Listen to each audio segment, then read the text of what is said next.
Okay.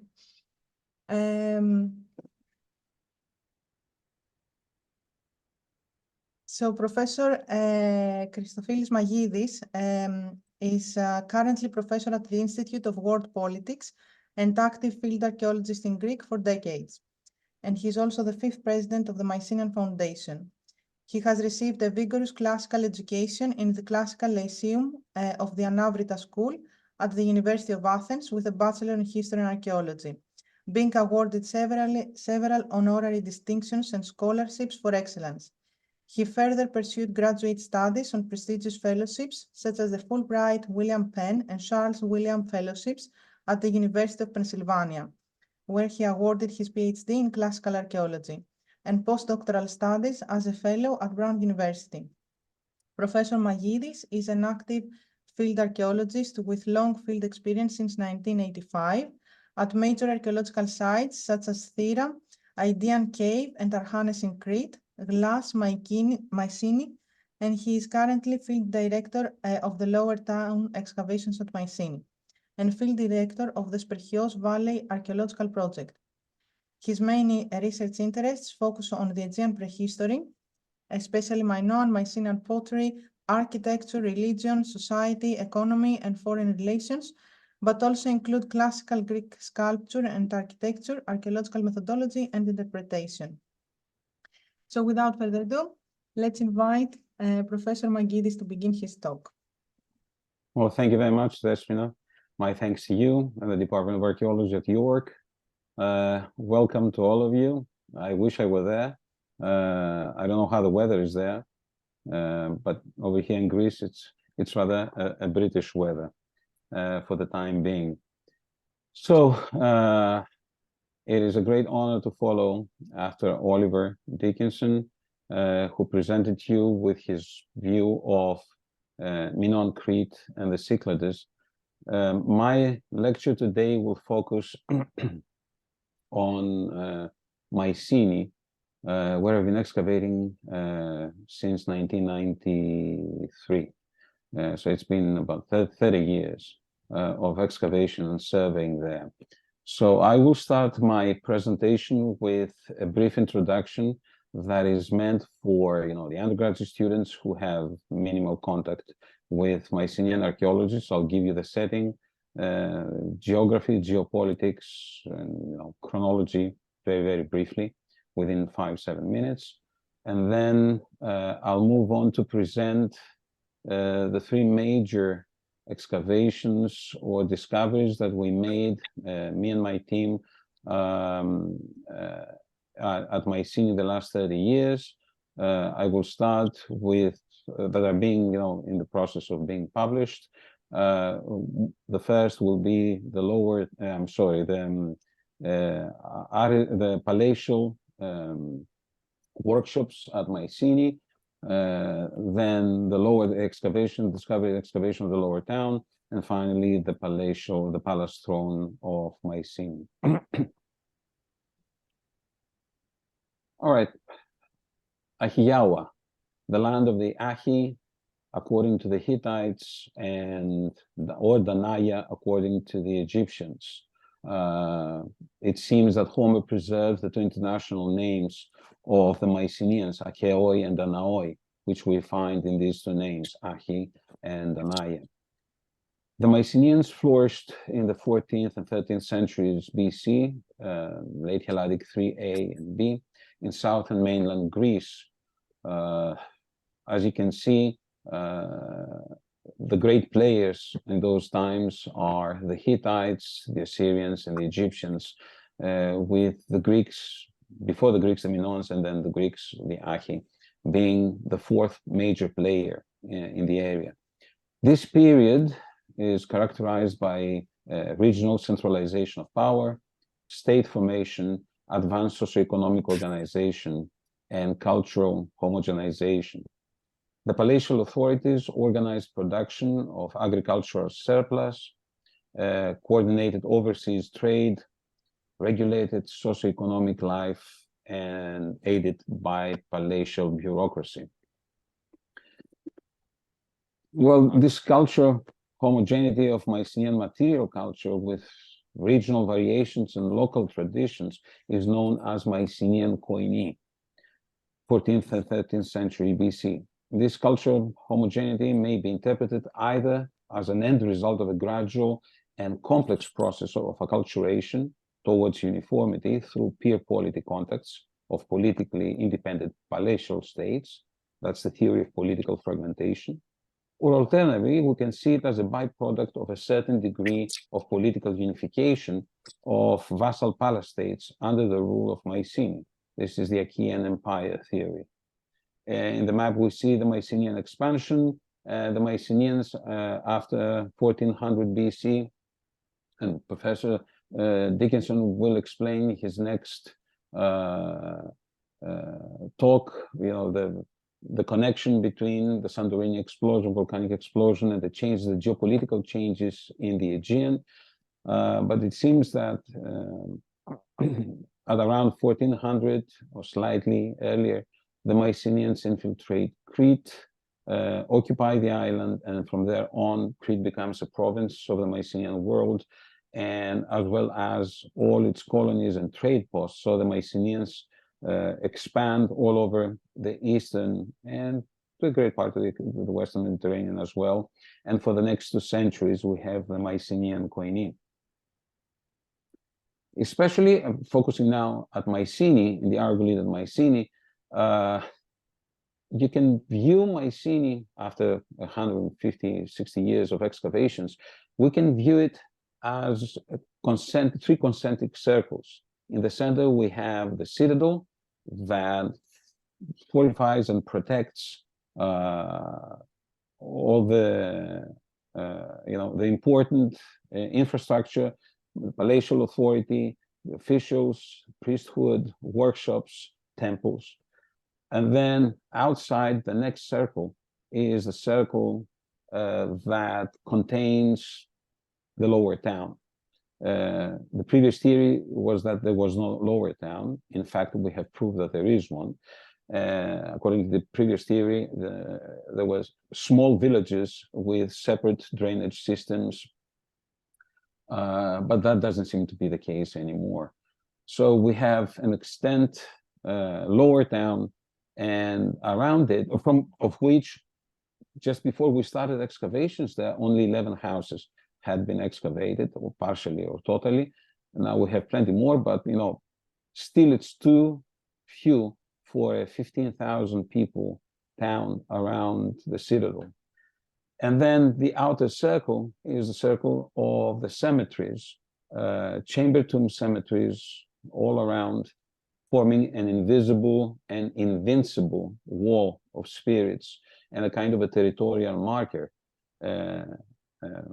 Basically, as one crosses through this zone, getting into urban setting or from urban setting to agricultural setting.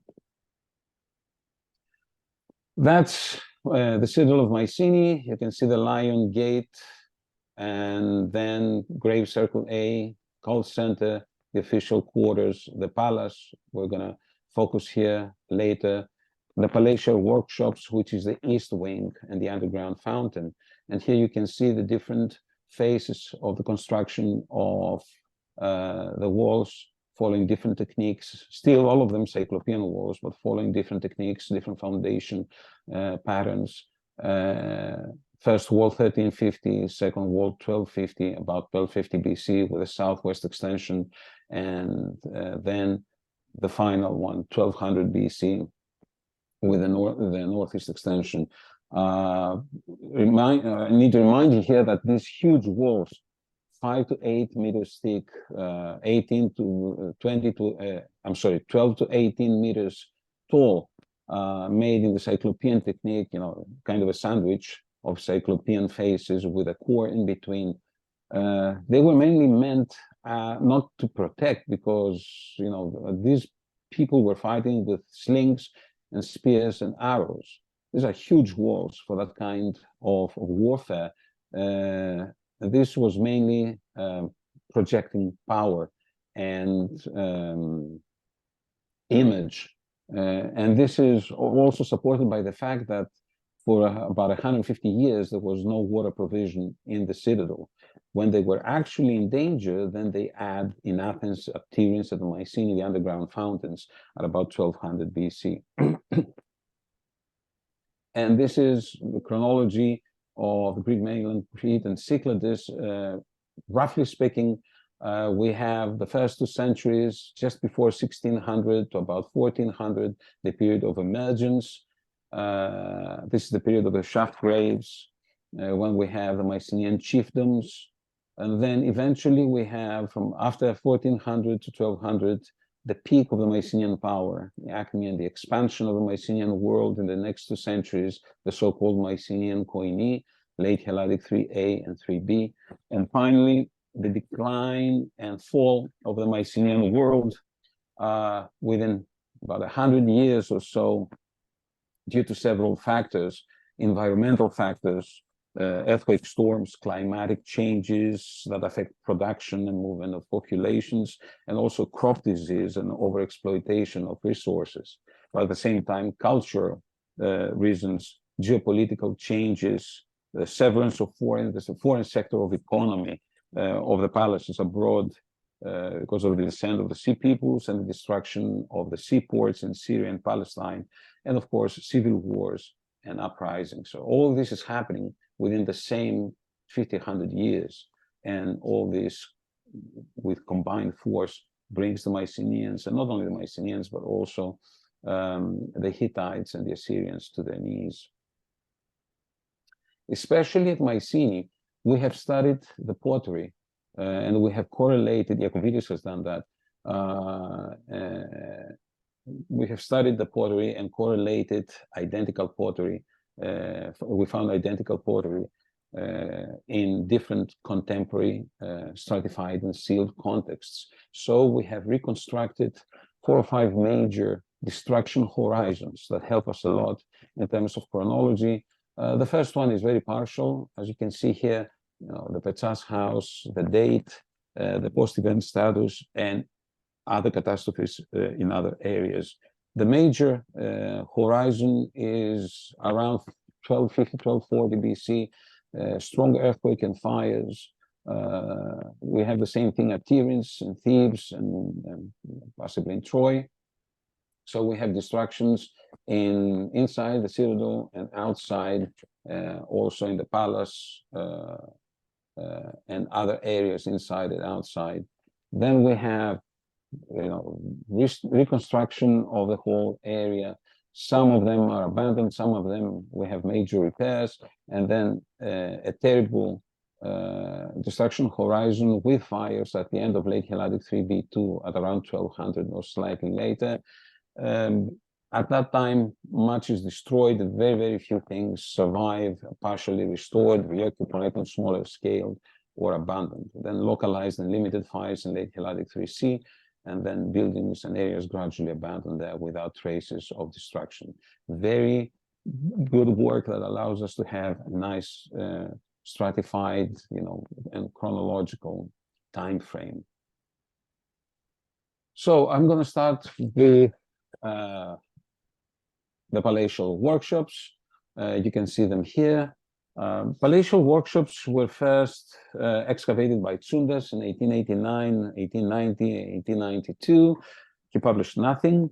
Then Weiss in 1939, he published the House of Columns and the eastern wing of the artisans' quarters, which he thought mistakenly that was part of the House of Columns. Then Milonas excavates in 1965, 1967, and finally, I was appointed by the Archaeological Society to study and publish all of that, which I'm doing now with several good colleagues. We're almost there to complete the volume of the Palatial Workshops. And here you can see an aerial view of the artisans' quarters and the House of Columns. These are part of, as you can see, of the palatial complex. That's the east wing of the palatial complex. The palace complex is right here. Here you can see the late Helladic 3b palace, the 13th century BC palace, and then here was the area of the earlier palace. These complexes, these units are divided and connected by two corridors, right here, number 9 and number 8, right there. And then another curved corridor with A here that divides and connects all this main complex with the east wing, which is the palatial workshop. So overall, the total size of the palatial complex of Mycenae is 12,000 square meters. That's twice the size of the palatial complex of Tiryns and Pylos, and it's very close to the total size of the palatial complex of Knossos, which is about 13,000 square meters. So by far, if we exclude Gla, Mycenae is the biggest palatial, has the biggest palatial complex on mainland Greece. We have done LiDAR. Professor Lianos has done this, and 3D scan. So we have the whole area to scanned to millimeter. And from there, we can create reconstructions of the palatial workshops. We can create cross sections. You can see the architectural plan that resulted from this. That's accurate to the millimeter.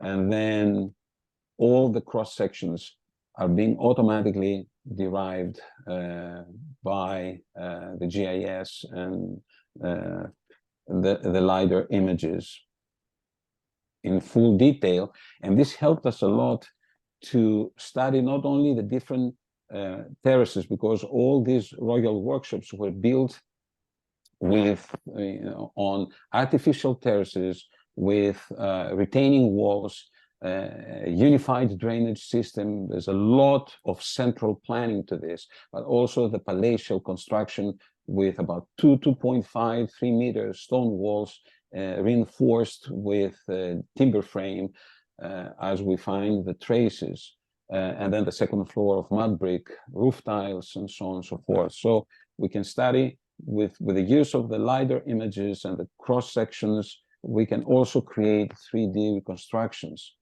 For the very first time, we saw what really the artisans' quarters looked like. It's like a factory. We have two wings, the west wing and the east wing. And then they have two corridors in front of the rooms. And then in the center of the whole thing, an outdoor long court with a big drain to collect water. Now, this, along with the discovery of roof tiles, suggests that the roofs were inclined on both these wings towards the central court. Then this was the central entrance, and then a staircase would lead up to the second floor, where we had balconies and terrace and balconies and corridors. The top rooms were actually where the artisans would reside and work. The ground floor was meant for storage of materials. And these are the 3D reconstructions made by the Institute for the Visualization of History, based on my drawings and the study of the architecture. As you can see, we have recreated the outside, but also the inside of the artisans' quarters to great detail, based on the architectural finds and the archaeological finds and the architectural evidence. This is the outdoor courtyard, and then a view of the terraces with columns. And on the right-hand side, you see the reconstruction of the upper rooms with internal ladders and trapdoors. And then we embedded the 3D reconstructions on actual photographs of Mycenae. You get a sense of the size of these workshops. Of course, here, what you're missing is a huge volume of the palaces and everything else. But nevertheless, you get a sense of the contextualization of these buildings. The other one, the House of Columns, which you see here, was excavated mainly by Weiss and published by Weiss.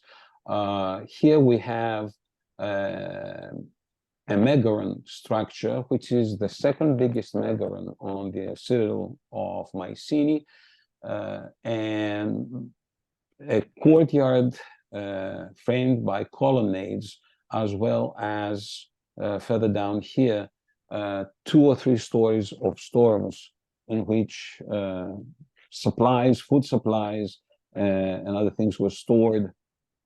One jar had a linear B inscription, and we also found a linear B tablet there. So we assume that this is the residence of a supervisor, possibly a member of the royal family, who will control the influx of raw material and then the allocation of this material to the workmen who will work next door. This building is slightly later than the artisans' quarters. Both were built in late Helladic 3B2 after 1250 BC. And when they added this structure, then they opened up a few doors and windows there and connected the 2 structures. And obviously, the man who was in charge here was responsible for the line of production and also for providing food rations to the workmen. In the royal workshops, we have found tools like needles, spatulas, grinders, chisels, lead weights, even a rock crystal magnifying lens, also open molds for goldsmiths, found traces of gold, silver, and copper, and yellow sulfur glue for inlays. Microlithics, we have found cores of green steatite, rock crystal, quartz, agate, opal, Egyptian blue, and even a lot of frescoes.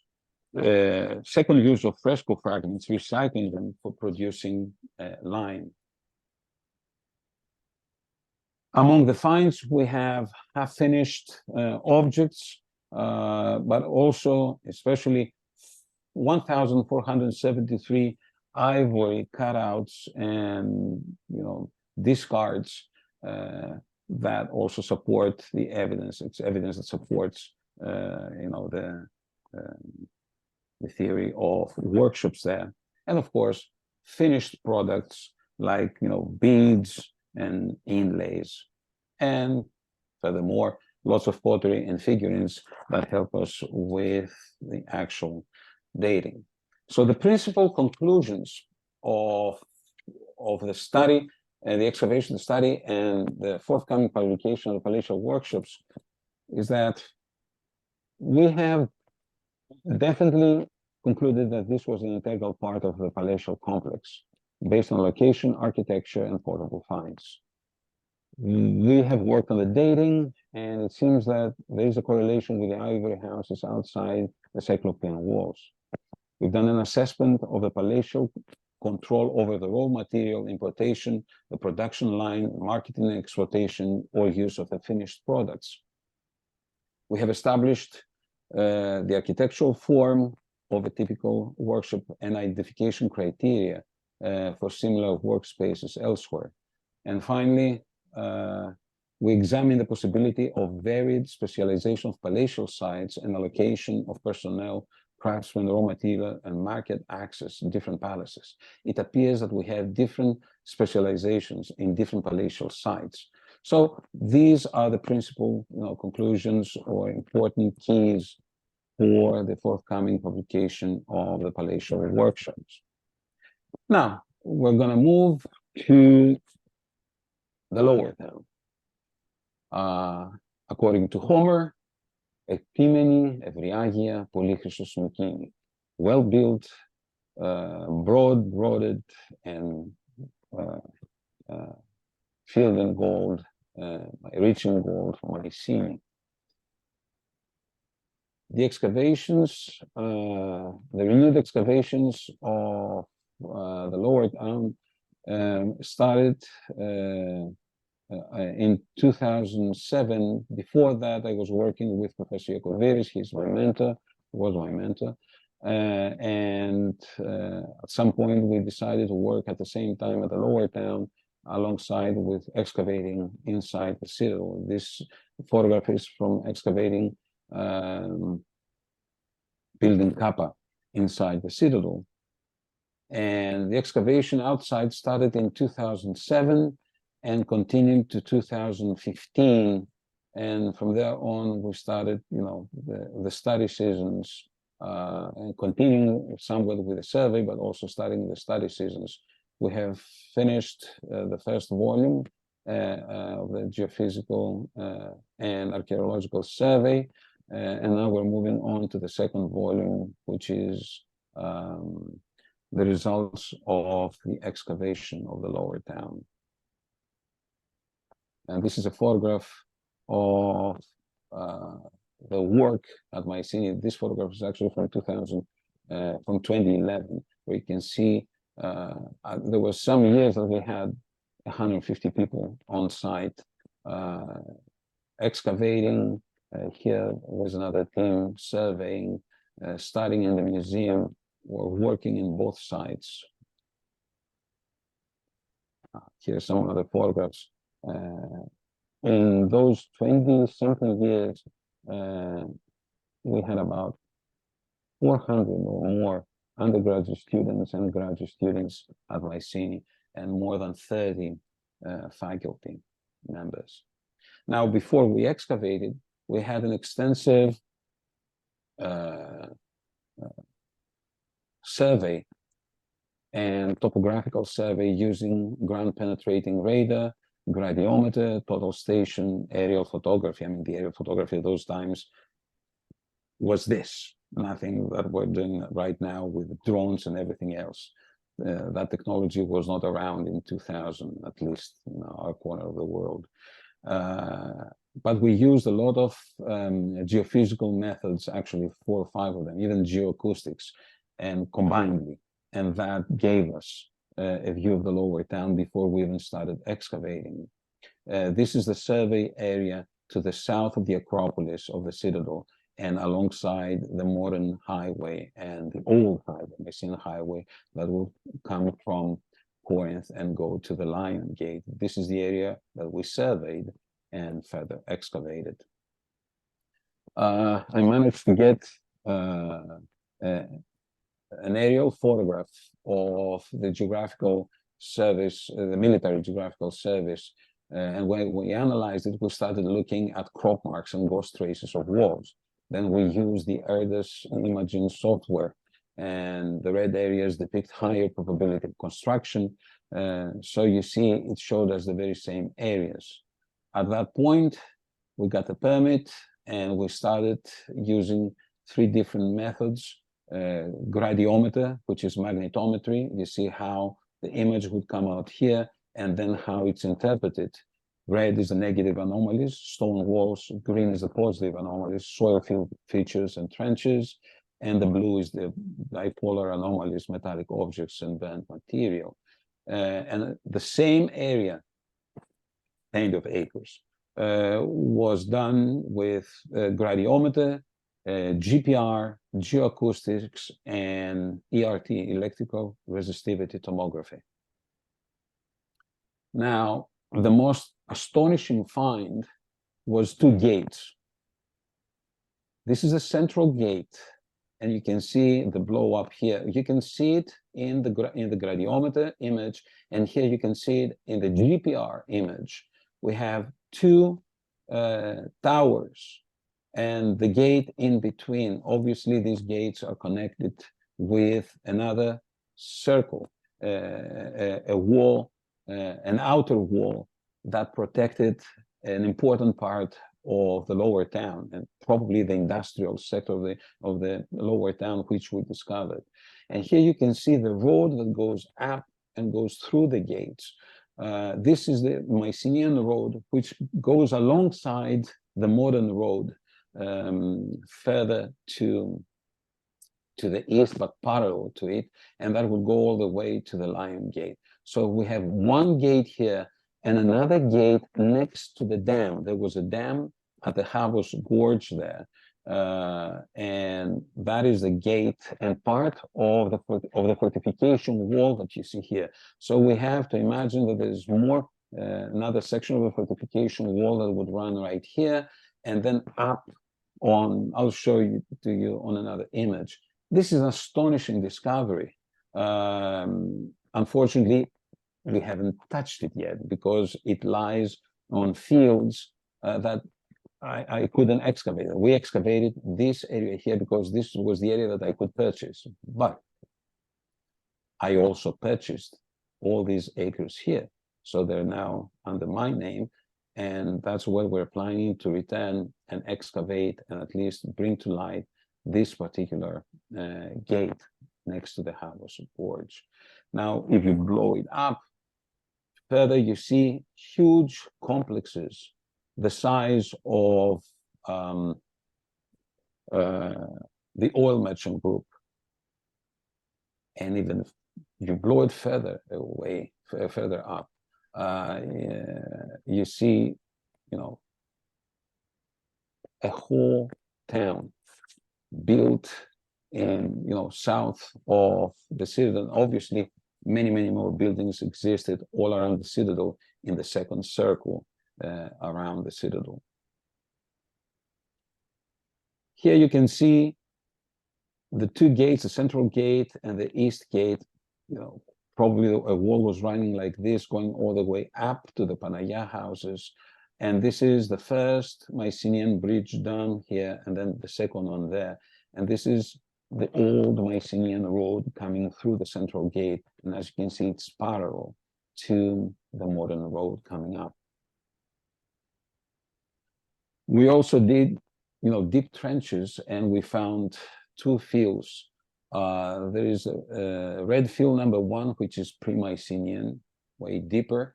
It appears that all this area was an agricultural fields until the middle of the 13th century BC, when the citadel expanded with a southwest extension. The Lion Gate was built, the Postern Gate was built, and then the need rose for the extension of the lower town. And what they did is they changed transformed this agricultural area into urban setting. Then we have the Mycenaean structures built on the red field, and there's another red field, the second horizon, post-Mycenaean, which probably came either, or actually not either, or both, and from the gorge, the Havos Gorge, and from the hills, and filled the area. And on that field, we have all the post-Mycenaean structures built later on. Just to make sure, we did an ERT, electrical resistivity tomography, and this went down to 16 meters, and it came up that the actual archaeological layers, which you see here in red, are the architectural remains. So any further down was just field. So we're quite sure that we didn't need to go further down than, you know, about 3 meters or 3.5 meters. So this is how we started excavating. This is the general grid of Mycenae from the Atlas of Mycenae, and that area here, 4 grid squares, which were divided into smaller grid squares of 5 by 5, and eventually more than 15, 18 grid squares were excavated to the depth, varying depths, from, you know, a few centimeters down to about 3 meters. And various structures were identified. I'm going to emphasize mostly the Mycenaean ones, but I'll let you know which ones are the later, because that's also important. Here are the different phases. In red, we have the Mycenaean structures, wall A, the bottom part of wall Vita, and Gamma, part of the structure 4, and some structures here under the circular xylus, and more rooms here in structure 8. All this is Mycenaean. And then we have the dark red here, proto-geometric. On top of that, we have all the light blue, which is geometric, and finally archaic. And also we found some Hellenistic as well. There's no classical period in Mycenaean. This is an aerial view of the excavation between 2000, that's 2011 photograph.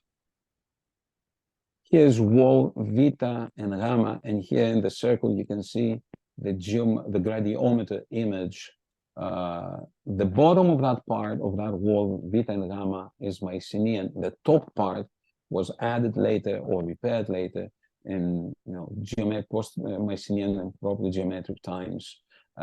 This wall, we don't know its original use, but it functioned as a secondary use. It functioned as a retaining wall for all the soil that would come from the north and from the east, and therefore it acted as a retaining wall, and as a result it got damaged a lot. You can see the S-curve of the wall.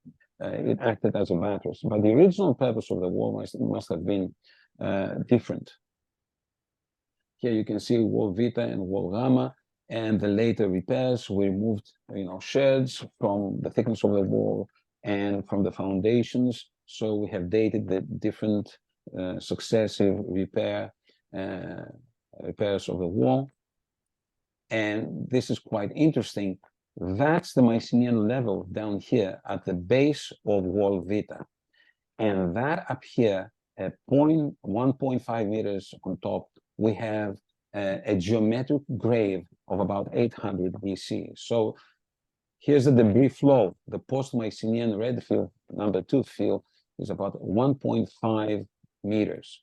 And on top of that fill, or cut into that fill, the later structures were built. And here's the geometric cyst grave with a female skeleton that died of an arrow wound and was buried next to the wall.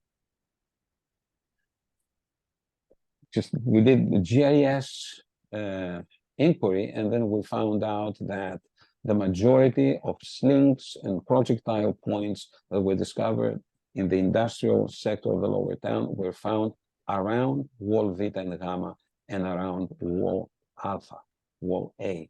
So it seems that these two Mycenaean walls were originally built, and they were used in some way connected with the defensive system of the Cyclopean or whatever else wall lied out there connecting the two gates. But later on, when the site was abandoned, then we had, they acted as buttresses or retaining walls for the influx of red soil. Again, you can see the Mycenaean buildings here, Delta and Epsilon, structure 8, that are attached to the walls of Vita and Gamma. So we have plenty of Mycenaean stuff there at a depth of 1 meter, 1.5 meters and below. The extended, you can see here the images, the gradiometer images, the geomagnetic, actually the geomagnetic and the GPR images were 95, 96% accurate. So whatever we would see on the images, we would find by excavation. Very, very helpful. And then here you can see this wall was cut off, and then 2 circular structures were added, probably xylus, as we can judge from the shape and the finds. And these xylus, geometric in time, in date, they were laid over Mycenaean structures that you can see down here. And here you can see the circular buildings 5 and 6, and the Mycenaean structure of 7 lying underneath. Excellent stratigraphy. That's the very first time at Mycenae, after 160 years, that we have found stratified succession of buildings, not layers, buildings, ranging from the 13th century all the way to the Hellenistic, with the exception of classical. It's the very first time that we have found 5, 6, settlements, one on top of the other, in actual ruins. Also, this peculiar structure that you see here, identified in the gradiometer. At the beginning, when we started excavating, we thought it was a kind of a kiln, but the actual excavation here, you can see the GPR image and the gradiometer image. But when we actually excavated it, we found it was kind of a well that originally went down into the Mycenaean times, and eventually the walls of the well were built over and repaired in 5 or 6 different sections. At the bottom of the well, there were carved steps getting down there, and at some point in the Hellenistic period, the well stopped being used, and they dumped everything there and used it as a trash bin. This is wall A.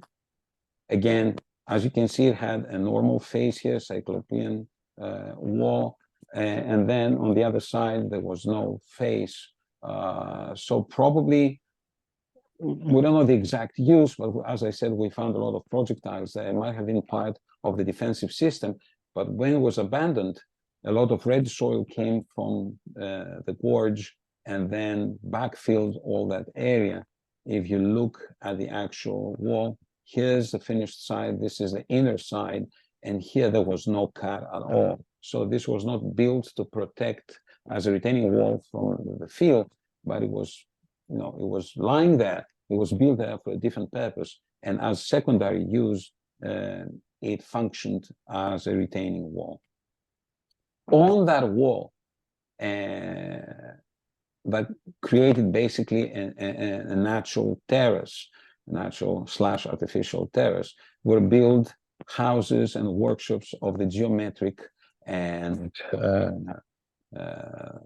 the later periods, structures 1, 2, 3, as you can see here. Number 1 has several rooms, and that was a ceramic workshop where we also find some ivory pieces. And then in building 2, which is further to the north, you can see the traces here, the GPR and the magnetometry traces. We found more rooms with skeletons of 3 babies. One like... Hello? Oh, no, it's fine. You can continue. Can you hear me? Yes, yes. No, everything is fine. Somebody in the room and I muted them, so it's fine. Okay. So we have here 1 skeleton and then 2 embracing each other, 2 skeletons here of infants.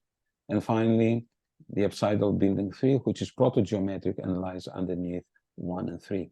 Another thing that we did in the lower town is that we used the gradiometer on all 9 holostomes. And in all of them, we found a central trace, which is a trace of a central beam on which they would tie a rope.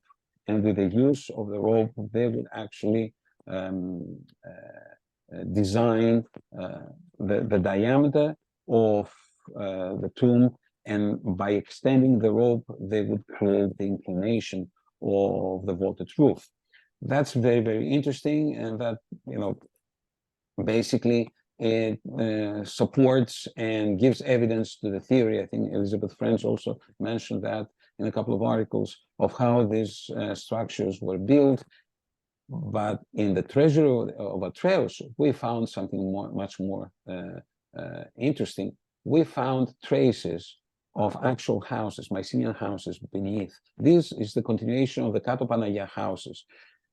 Obviously, the king, whoever the king was at around 1250, 1240, the very same king who expanded, the citadel, built the Lion Gate, fought in Asia Minor at some point against the Hittites, and this king decided to build his tomb there. There was no other available place. The best place in the area was in that area over there, because that was the very best thing you would see coming up to the main road on your way to Mycenae. So he expropriated the Mycenaean houses, erased them, and he built the treasure of Atreus on top of a sector of the Kato Panagia houses. Of course, we have thousands of finds from the lower town, hundreds of figurines from all periods, seals, rings, jewelry, buttons, loom weights, literally thousands of finds from stratified and non-stratified deposits. A lot of architectural material, including nails and other parts. For example, this one is a lead connector for a damaged clay jar. And of course, pottery from all different periods, excluding the classical period, from the late Helladic 3B2 all the way down to the Hellenistic. Here we did also LiDAR. We have the whole area of Mycenae, of the lower town in 3D. You can actually, there's a video on YouTube where you can actually see in 3D the whole lower town, again, scanned to millimeters. And because of this, we have very precise cross sections, and we're now doing the reconstructions of the buildings in the same way that we did the artisans' workshops. So the main discoveries of the lower town of Mycenae. We established the size of the lower town and did a discovery of the industrial sector of the town. 2 external gates, presumably parts of an outer fortification wall, that perhaps change what we think about Mycenae. And I'll tell you more about this at the end. And the Mycenaean road leading up to the Lion Gate. We established stratigraphy, phasing, and chronology.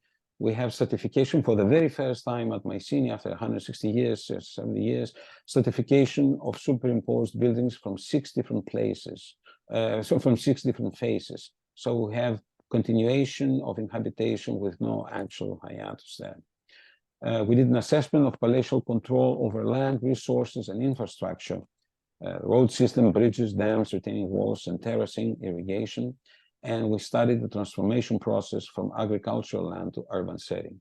And as I said, we have thousands of portable finds from stratified contexts, and of course, the discovery of the palace throne. Last part, the Mycenaean throne identification criteria. Obviously, the throne was found out of context, so we had to prove in many different ways that it was part of the throne, and we used the find spot, context, topography, taphonomy, damage, typology and form, dimensions and proportions, materials and technique, comparanda, and historical and literary sources. The Mycenaean palace is the so-called Megaron. The Megaron, for those who have little knowledge of Mycenaean archaeology, is a rectangular structure that has 3 rooms: the Ethousa, with 2 columns in antis, which is a semi-open room, then the Prodomos or pre-chamber, and then the main domus, the throne room. Actually, this should be called the hearth room, because it has a circular hearth with 4 columns surrounding it to support a lantern for the smoke of the fire to escape, and then the throne placed on the right-hand side as you come in. Here you see the almost identical in proportions, decoration, materials, and size, almost identical megara of Mycenae, Pylos, and Clarence. At Mycenae, the original palace was up here with a north-south orientation in the 14th century, but in the 13th century, they moved it down here with an east-west orientation in a lower area protected from the northern winds and with a great view over the Argolid plain. But the area, the space was not enough. So they created an artificial terrace that was supported by the Cyclopean wall. The Cyclopean wall, right under the palace right here, acted also as a retaining wall, as a buttress for the throne room. And here you see the part of the throne room that went down into the Havos River in 1200 BC in that destruction horizon, terrible earthquake. And the Mycenaeans, in a single moment, they saw their throne and their palace collapsing into the Havos River. Along with the throne, collapsed part of the hearth, the floor, of course, here, and this, the southeastern column. And here you can see this column was retrieved in the 1950s, about 70 years ago, by the workmen of Orlandos, when Orlandos was actually putting together and restoring the palace. He sent his workmen down there and told them to find a stone that looked like these three stones. That stone was found in the very same area that we discovered the piece of the throne that probably had collapsed along with it in 1200 BC. Here's the actual crack. And then you can find on YouTube, in the Mac videos, we'll find the discovery of the throne of Agamemnon, a video that was created by Professor Llanos based on the evidence that we have from the throne. And you will see the moment of destruction and how it went down, tumbled down the slope. Here's the free fall, the rolling, and the final deposition. We have found crash damage, rolling damage, and low impact damages from the final deposition. And this is a photograph of the find spot.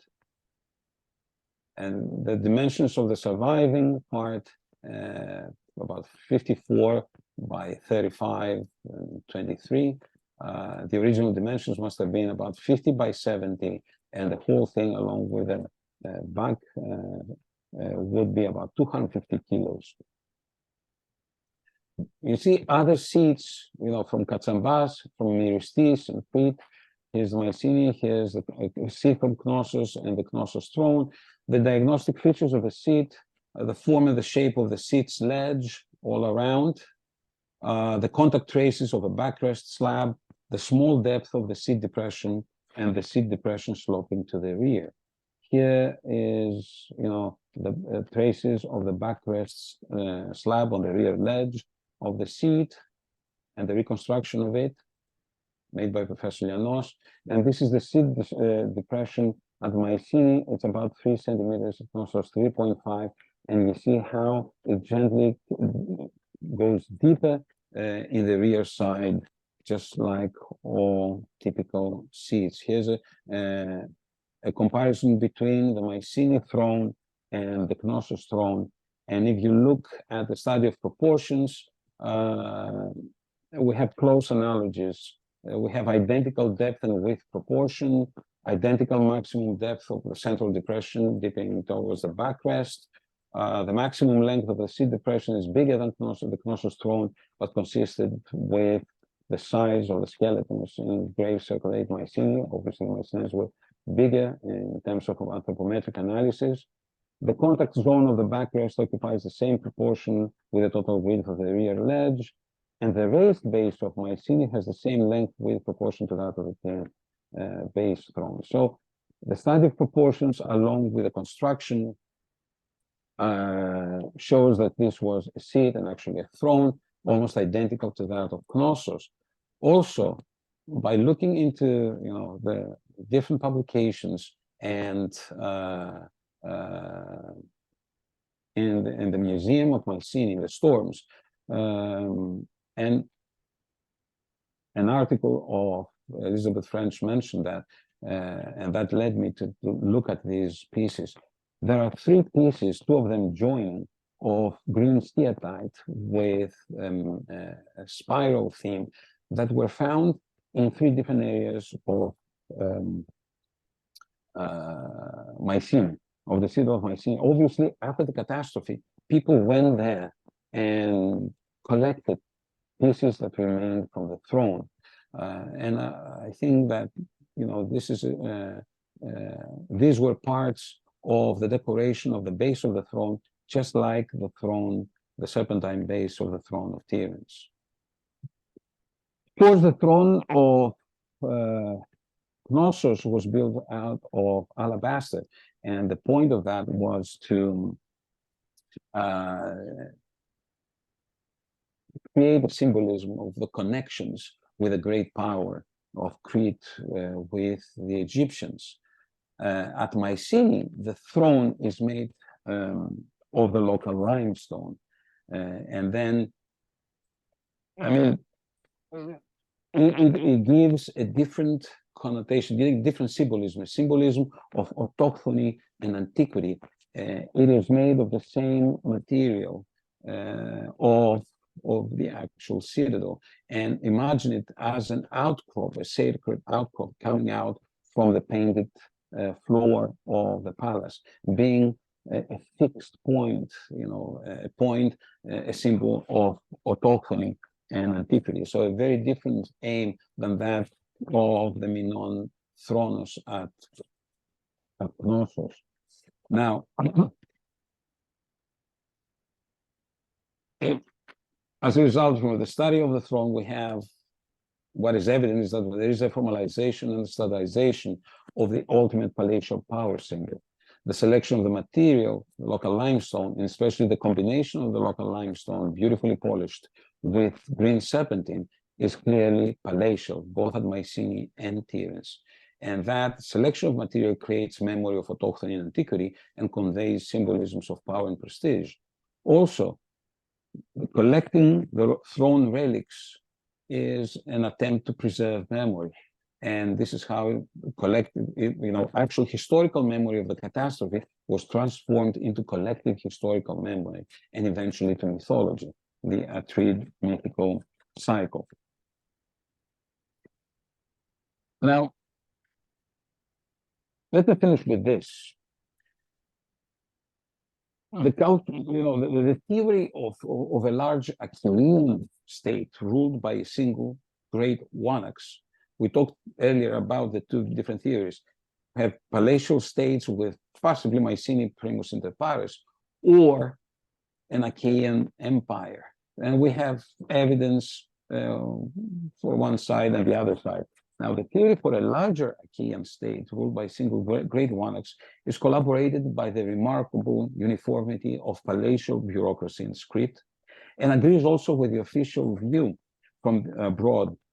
The Hittite tablets place Achiaua overseas on mainland Greece with military and territorial proportions that far exceeded those of even the largest Mycenaean palace states, and recognize their king as an equal great king, Lugal, in the Taurogalawa letter, and list him among the other great kings of equal status that ruled on vassal states, like in Egypt, Assyria, Babylonia, and Hatti, the Amuro Treaty. The problem rises when we try to reconcile the Hittite tablets that view an Achaean empire with the linear B tablets, which mention a Wanax and a Lawageda at the top of the local socio-political pyramid of each Mycenaean palace state, thus potentially indicating the existence of multiple kings. However, we simply cannot establish whether or not the Wanax at Pylos or at Thebes was the same person as the Wanax at Mycenae. Therefore, one could argue that the Mycenaean equivalent for a great king may have been a single great Wanax, while each of his vassals may have been designated as Lavagetas, a title reserved for subordinate regional kings. The theory of a single great Wanax finds further support in the patterns of uniformity and variation among Mycenaean palaces and their throne rooms. First of all, the architectural standardization and uniformity of the Mycenaean palatial megara would make perfect sense if these palaces were built like duplicates to house the same official, the great Wanax, during his regular visits in his peripheral vassal kingdoms. Furthermore, whereas the palaces of Pylos Tiryns, and glass comprise two adjacent throne rooms, which are thought to have been the official residence of the Wanaks, the large Megaron, and Lauagetas, the small Megaron. Mycenae is the only palace with a single Megaron and a single throne room. The absence of a second throne room for a local Lauagetas and Mycenae would make sense only if Mycenae was the capital of the Great Wanaks, where his main palace and permanent throne were located. Interestingly, Mycenae, as I said before, is the only palace throne room furnished with a stone throne, a permanent throne. A monumental throne like that of Mycenae or Knossos, made of permanent rather than perishable material, must have been a more emphatic symbol of antiquity, power, and stability. The throne rooms of the other palaces were furnished with platforms for gilded wooden thrones, probably intended to duplicate and substitute for the permanent stone throne for the Great Wanaks to use during his regular visits. The heartland of the single Great Wanaks may be reasonably identified as the Argolid, with Mycenae as the official seat and capital of power, controlling vassal palace states on mainland Greece and overseas, to judge from a number of factors. The Palace of Mycenae is the earliest of all Mycenaean palaces. The palace complex at Mycenae is by far the largest, twice the size of all the other Mycenaean palaces, excluding Bla. Mycenae is the only palace with a single palatial megaron and a single throne room. The throne room at Mycenae was furnished with the only stone throne on mainland Greece. The scale and monumentality of the Cyclopean fortifications in the Argolid, Mycenae, and Tiryns combined is unmatched on mainland Greece, and especially if we add the possibility of another wall fortification ring outside the Cyclopean walls protecting the lower town, that brings us much closer to an empire model. Mycenae is the only palatial site with 9 monumental royal tholos built around the citadel and the lower town. Mycenae was the most powerful Mycenaean palace states with the strongest international contacts, trade and activity, exports, and foreign imports in the period of the Hiawa tablets and the so-called Mycenaean koine. So the comparative study of Mycenaean throne rooms and palaces produces patterns of uniformity and advanced standardization, as well as patterns of variation that may reflect empire to vassal power dynamics and geopolitical relations between the Palace of Mycenae and other palace centers, thus allowing alternative readings and interpretations of the Mycenaean political geography. Thank you for your attention, and for those who would like to learn more about the excavations, you can log into the Mycenae website or the site of the Mycenaean Foundation. Thank you very much. That was great. So any questions in the room? Let's stop sharing, I think, and